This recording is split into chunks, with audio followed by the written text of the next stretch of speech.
OK, and the last idea, Optipark, is a very unusual one as well. And this one is to try and address the problem of limitations of parking, how crowded parking lots are, how limited parking is. Now, it's not everywhere in the world, but in urban areas, like in Pasadena, we have limitations in our garage. San Francisco and New York, it's impossible to get a parking space. Certain shopping malls, it's impossible to get a parking space.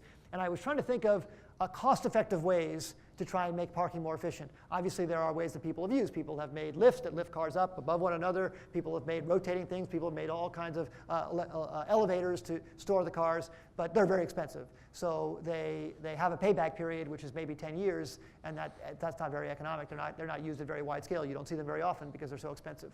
So I was trying to think of some ways that you could very simply do it. I was looking at simple kind of conveyor belts that could move cars closer together, some ways to allow things to pack, sort of the way a valet parks cars close together and then gets them out, but how could that be automated? But anything that involves moving the car afterwards has the danger of the cars hitting, has the obviously heavy mechanics of moving cars around, and I couldn't think of a way to do it inexpensively. I was trying to think of rotary turntables that might be cheaper or something, and I basically had been thinking about the idea for a while and then forgot about it. But here's a classic example of I saw something else which gave me an idea for a new way to do it, and I'll tell you how it came to be.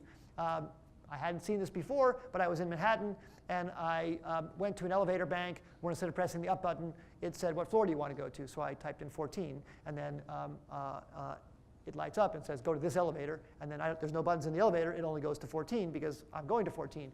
And there's a lot of elevator banks that do that, and it's a much more efficient way than just having everybody press up, because now you can distribute the people more efficiently over multiple elevator banks.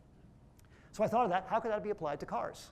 Is there some way you could take that concept of efficiently organizing things? And the idea that I came up with is this. If you have a layout that holds 112 cars, you could pack about 25% more, 23% more cars if all you did was, when you drive up to the entrance of the garage, the camera above looks at the size of your car and says, oh, you're in a Mini, go to space E27. And you're in an SUV, go to space F24.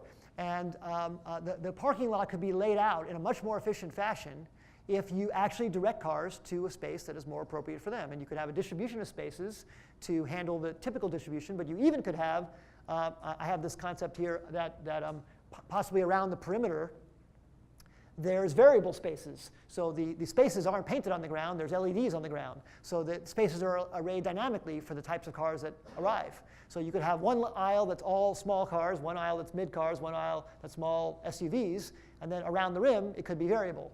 But the other thing that you could achieve by doing something like this is a little bit like what the elevator thing does, is aside from packing more cars in, you could just have more efficient ingress and egress from the parking lot, because people won't be wandering around looking all over. People might appreciate being told, I can go park in this spot. And a lot of shopping malls have installed things that just tell you where there are spaces available and what level, and they do that, and they put in a lot of expensive infrastructure just to tell you how many spots are available, not tell you where to park, just because they feel like they can get more people throughput in the garage and less people wandering around.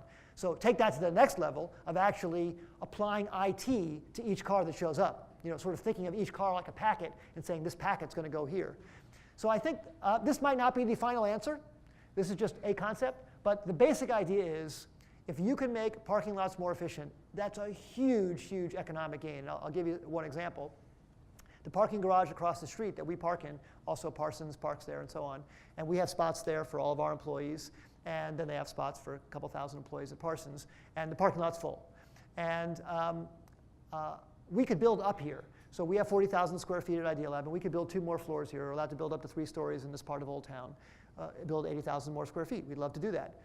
You only can build 80,000 more square feet if you put 4 parking spots per 1,000 square feet. So we'd have to add 320 parking spots. Well, we can't get 320 parking spots. So not only would more parking spots, 23% more parking spots in that garage make 23% more money for that garage owner, but it could allow the economic ability to add 80,000 square feet of office space. So it's way more than even just the parking. Like almost everywhere in the world, parking is the limitation on more building, because the parking spaces have to go with the amount of office space you have. And then, of course, it's way, way worse in a high-rise area, obviously like in San Francisco or Manhattan. So increased parking has all kinds of other economic benefits. Aside from convenience and ease and all that. And I don't think this is the only answer. For sure, this might not even be an answer. But the general area of applying more smarter IT to parking, I think, is a very, very fertile field. And the economic opportunity is huge.